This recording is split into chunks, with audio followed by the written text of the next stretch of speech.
Hi everybody, welcome back. Tony again with Shinsho Yoga. And today I'd like to talk a little bit about the interconnectedness of Buddhism and yoga. So no postures this week, just a little bit about history, as much as I can squeeze into a YouTube time frame video.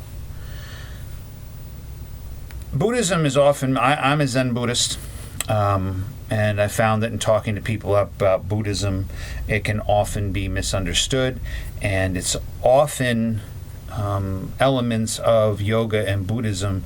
You'll see them cross over in studios, and but people don't understand why. They don't know what really is going on, and I think it's important to understand the interconnectedness of Buddhism and yoga, because Buddhism comes from yoga.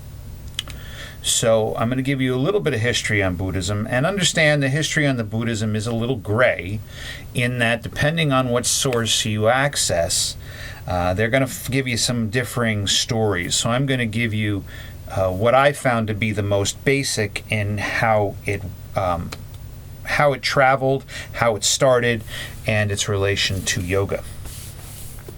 Buddhism is a 2,500-year-old spirituality, theology, philosophy, for lack of a better way to put it. And it started in India with a prince by the name of Siddhartha, right? He was the first Buddha. And he was a prince in India, and his father sheltered him his whole life. And he didn't want him to see suffering, he didn't want him to see pain, he didn't want him to see death. So he lived inside this palace that he lived, and anything that was bad was hidden from him. And he didn't ever see anything. He never saw death, never saw flowers wilt. They just, again, might have seen something, but again, this is the story as it's told. Well, the way I know the story is that one time when he was a teenager, his father took him out on a hunting trip outside of the palace walls. And for the first time in his life, he saw suffering. He had never been outside the palace walls. He had never seen the people of the land. He never saw someone sick. He never saw someone hungry. He never saw someone dying. He never saw any of this. It was all sheltered from it. It so greatly affected him in what he did that he decided to renounce his princehood and travel the countryside trying to determine what the cause of suffering was. Now, how he got to this point, there's different stories. Some say that he got married and had a kid and then later on decided to do this. Some of the stories I read, he did this when he was a young man. Different stories from different locations. But the one thing that is a consensus is he then began to travel the countryside studying from Brahmins and yogis. Yoga was the spiritual practice of the people, everyday people. I mean, granted, you had yogis who were the ascetics, and that's mainly the ones he studied from.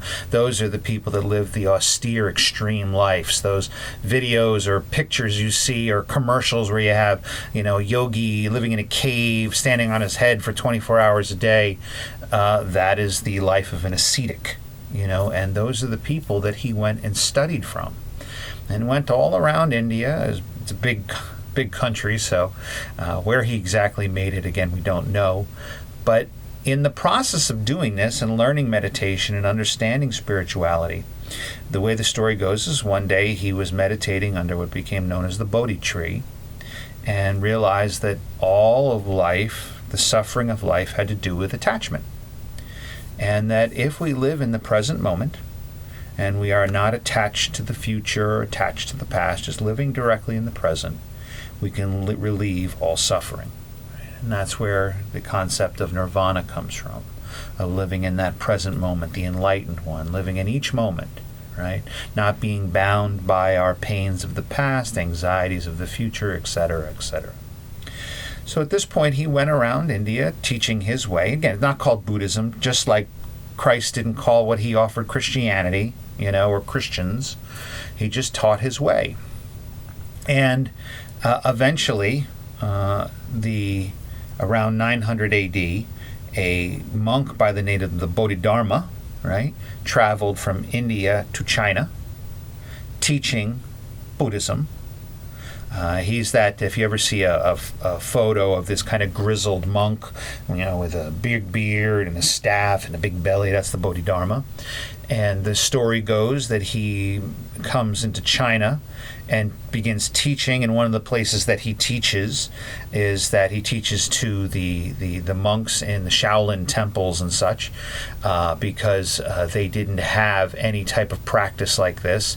And there are some stories that he taught them their martial arts, again, varying stories from different places.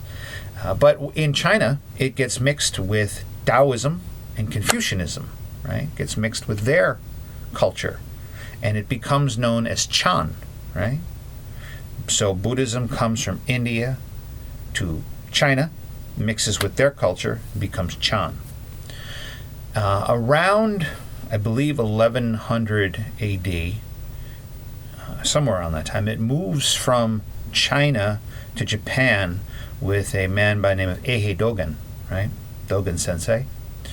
And Dogen Sensei, then, of course, it mixes with Japanese culture, primarily Shinto at the time, and becomes more boiled down to what is known today as Zen. Right? Indian Buddhism in our modern culture is very heady, right? Often focusing on sutra and study, whereas we move to the east, right? Keep moving to Japan, China and Japan, it gets boiled down, and Zen Buddhism is focused on meditation, right? We focus on the practice of Zazen, of seated meditation.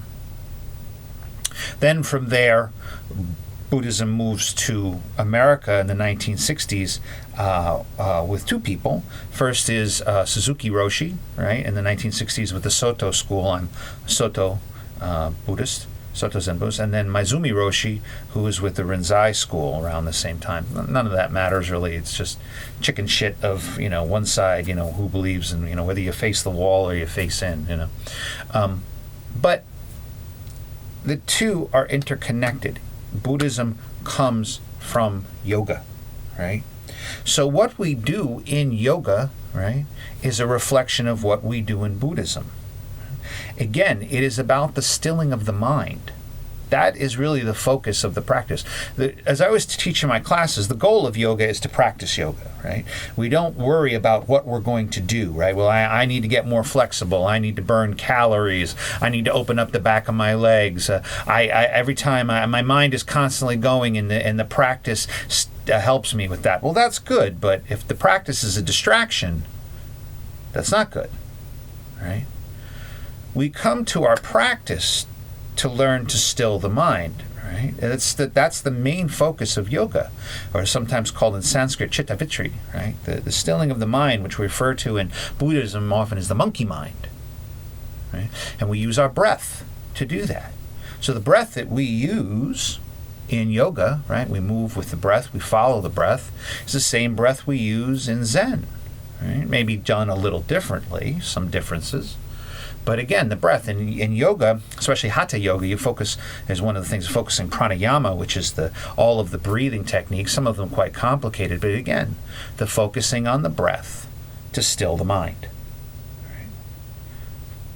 Buddhism, we focus on the breath to still the mind. In yoga, we focus on the breath to still the mind. The two are interconnected. And one of the things that you begin to realize as you start to see this is the interconnectedness of everything. Right? It's a spider web. It goes out. Right? Everything connected to another. That's the interconnectedness of everything in the world.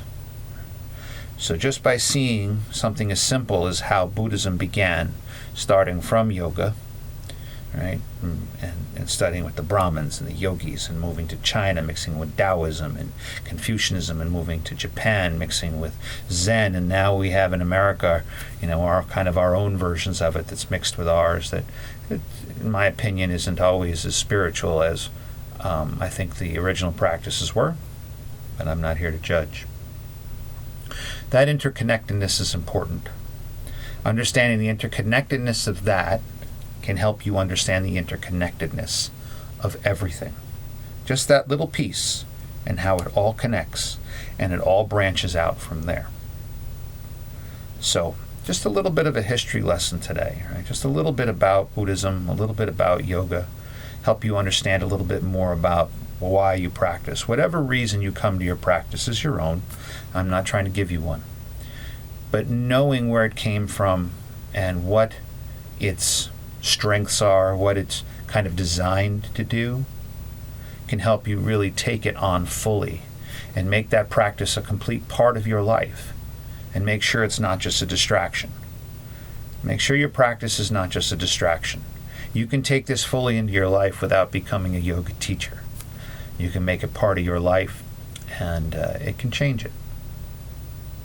So, just a little history lesson, a little bit to share today. Next week we'll get back to some poses, have some back bends I think I want to continue with. So, as always, breathe, follow the breath.